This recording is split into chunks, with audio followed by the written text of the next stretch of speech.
Hello, it's Christine here. Just wanted to pop in and talk about allergies and sensitivities and how I define them. So maybe you've heard of me use the term fingerprint before.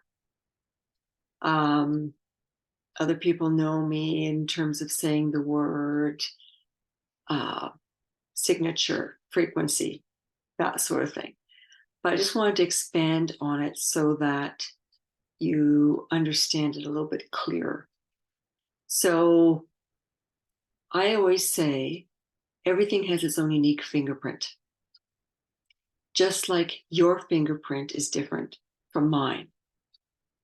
And the key is, what are these fingerprints actually made of? Okay. Think about us. We are made of 70% what? 70% water. And what is water? Water is H2O. What is the H and what is the O? The H is hydrogen, the O is oxygen. Now, we're also made of calcium, magnesium, and boron, and all sorts of different minerals. And we have inside of us potassium and sodium, right? Those are actually atoms, just like the hydrogen and just like oxygen. So technically, our bones and everything like that, we're all just made of atoms. So these atoms come together and they form molecules and our cells and our tissues and our organs and us. And that's where our fingerprints come from, right? Just like when you're born, everyone has a unique combination of atoms that come together that give you your eye color, right? And it comes from your family history and all of that fun stuff. So we are just different fingerprints. And every living thing that exists has its own unique fingerprint.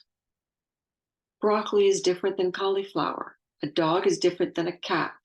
The oak tree is different than the maple tree, which is different than the ragweed.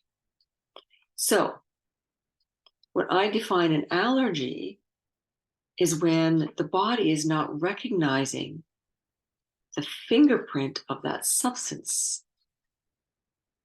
And when it doesn't recognize something, logically, the body becomes stressed, and then it creates a response to protect itself because it says, okay, wait a minute, I don't know what this is. It must be something harmful. And, it makes complete sense. If you don't know what something is, are you going to want it around? No. So if it's not recognizing the fingerprint of something else, the body is going to react. Now, does that make sense to you? Now, if I go into a little bit deeper with atoms, think of magnets, think of batteries. They all have a plus and a minus, right? One end is plus, one end is minus. When you think of Earth, we have our North Pole, South Pole. One's a plus, one's a minus. So atoms have a plus and a minus. They're called protons and electrons. And so, like I said, they all come together and they create that vibration or that frequency, or the term I usually use, like I said, is the fingerprint, because people can usually relate to that a little bit better. So if we're not recognizing the fingerprint of something else, we are reacting. And what we need to do then is we have to change and work on a couple of things so that the body recognizes what those fingerprints are again, right? So you can eat that broccoli, so that you can keep your dog, so that maybe you can have that cat, so that you can go outside in the springtime without dying from all the pollens in the air, right? Or maybe it would be nice to not, react to the mold and kind of, enjoy life a little bit. So that's what I define as an allergy, a fingerprint that the body doesn't recognize. So I hope that makes sense.